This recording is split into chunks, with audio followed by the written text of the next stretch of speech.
मैंने सिर्फ सवाल पूछा, भैया बता दो रिश्ता क्या है, और मैंने ऐसे फोटो दिखाई, उसमें नरेंद्र मोदी जी ऐसे बैठे हैं। नरेंद्र मोदी जी अदानी जी के हवाई जहाज में रिलैक्स करते हुए दिख रहे हैं। तो मैंने पूछा, भैया बता दीजिए रिश्ता क्या है। अब आपने नोटिस किया होगा कि पूरी की पूरी सरकार, सारे के सारे मंत्री अदानी जी की रक्षा करने लग गए।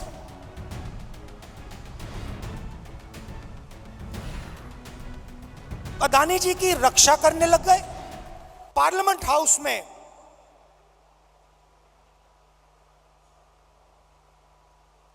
मैंने एक उद्योगपति पे आक्रमण किया, अदानी जी पे मैंने आक्रमण किया। मैंने कहा कि अदानी जी 609 नंबर से दूसरे नंबर तक कैसे पहुंचे। आपकी जो फॉरेन पॉलिसी बनती है, चाहे वो बांग्लादेश हो, चाहे वो इजराइल हो, ऑस्ट्रेलिया हो, श्रीलंका हो, सब जगह उनको फायदा मिलता है। इजराइल में सारे के सारे डिफेंस के कॉन्ट्रैक्ट मिल गए। श्रीलंका में एक व्यक्ति कहता है कि राजापाक्सा जी ने उन्हें कहा कि नरेंद्र मोदी जी ने दबाव डालकर अदानी जी को कॉन्ट्रैक्ट दिलवाया। तो मैंने सिर्फ एक सवाल पूछा, नरेंद्र मोदी जी आपका अदानी जी से रिश्ता क्या है। मैंने और कुछ नहीं कहा। मैंने सिर्फ सवाल पूछा, भैया बता दो रिश्ता क्या है, और मैंने ऐसे फोटो दिखाई, उसमें नरेंद्र मोदी जी ऐसे बैठे हैं। नरेंद्र मोदी जी अदानी जी के हवाई जहाज में रिलैक्स करते हुए दिख रहे हैं। तो मैंने पूछा, भैया बता दीजिए रिश्ता क्या है। अब आपने नोटिस किया होगा कि पूरी की पूरी सरकार, सारे के सारे मंत्री अदानी जी की रक्षा करने लग गए।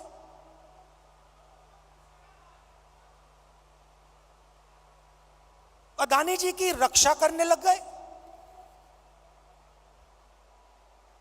कहते हैं जो अदानी जी पे आक्रमण करता है वो देशद्रोही है।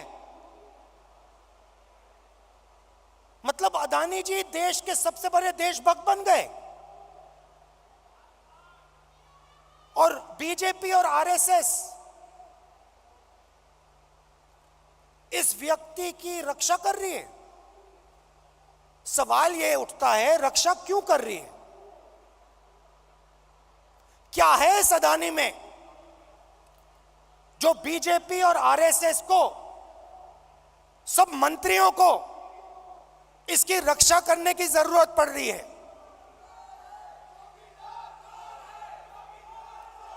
नहीं, सुनिए। और सबसे बड़ा सवाल ये जो शेल कंपनीज हैं,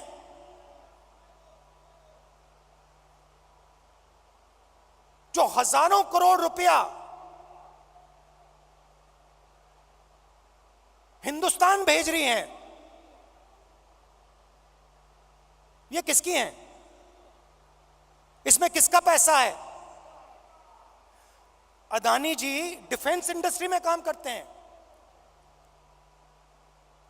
डिफेंस इंडस्ट्री में काम करते हैं, और हिंदुस्तान की सरकार को यह भी नहीं मालूम कि अदानी जी की शेल कंपनी है बाहर। इसमें इन्वेस्टिगेशन क्यों नहीं हो रहा? जेपीसी क्यों नहीं हो रही? डिफेंस का मामला है, देश की रक्षा का मामला है, पता तो लगाना चाहिए ये पैसा किसका है, शेल कंपनीज किसकी हैं, मगर नहीं।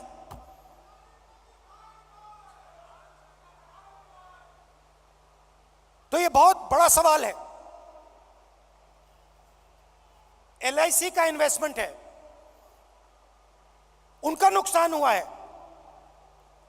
ऑस्ट्रेलिया में फोटो दिखती है, नरेंद्र मोदी जी बैठे हैं, स्टेट बैंक चेयरमैन बैठे हैं, वहां के चीफ मिनिस्टर बैठे हैं, अदानी जी बैठे हैं एक मेज पर,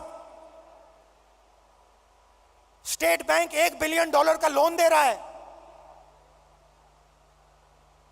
नरेंद्र मोदी जी उस मेज पे क्यों बैठे हैं? क्या लेना देना नरेंद्र मोदी जी का स्टेट बैंक और अदानी के बीच में? क्या लेना देना? तो ये सवाल है, और ये सवाल मैंने पूछे, नरेंद्र मोदी जी से पूछे। बहुत सीधा जवाब था, कोई रिश्ता नहीं है।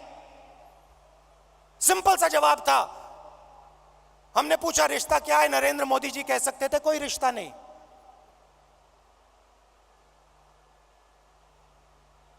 मगर रिश्ता है।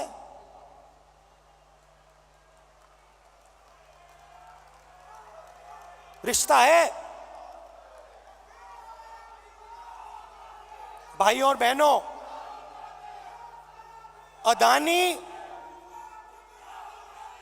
अदानी जी और मोदी जी एक हैं।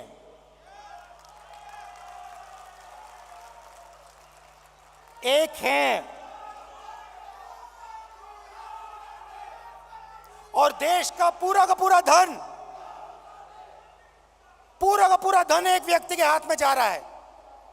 एयरपोर्ट्स, पोर्ट्स, डिफेंस, इंफ्रास्ट्रक्चर,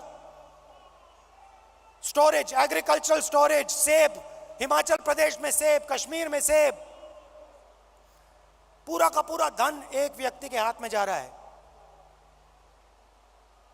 और जब हम प्रधानमंत्री से पूछते हैं ये 609 से 2 कैसे पहुंचा, बस ये बता दीजिए रिश्ता क्या है, हमारी पूरी की पूरी स्पीच एक्सपंज हो जाती है। खारगे जी की पूरी स्पीच एक्सपंज हो जाती है। अदानी जी के बारे में हिंदुस्तान के पार्लियामेंट हाउस में सवाल नहीं पूछा जा सकता है। हम पूछेंगे, एक बार नहीं हजारों बार पूछेंगे, रुकेंगे नहीं। जब तक सच्चाई नहीं निकलेगी, अदानी जी की सच्चाई नहीं निकलेगी, तब तक हम नहीं रुकेंगे।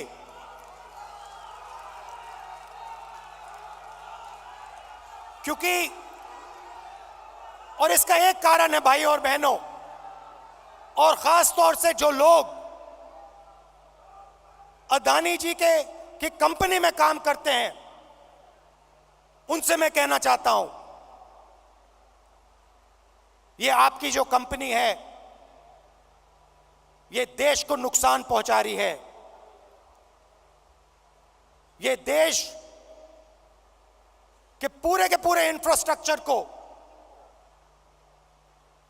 छीन रही है। भाइयों और बहनों, याद रखिए, आजादी की लड़ाई भी ईस्ट इंडिया कंपनी के खिलाफ हुई थी।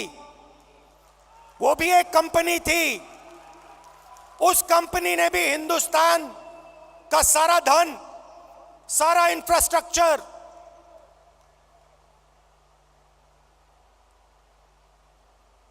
पोर्ट्स, सारा का सारा उठा लिया था।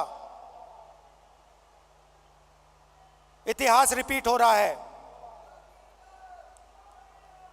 इतिहास रिपीट हो रहा है।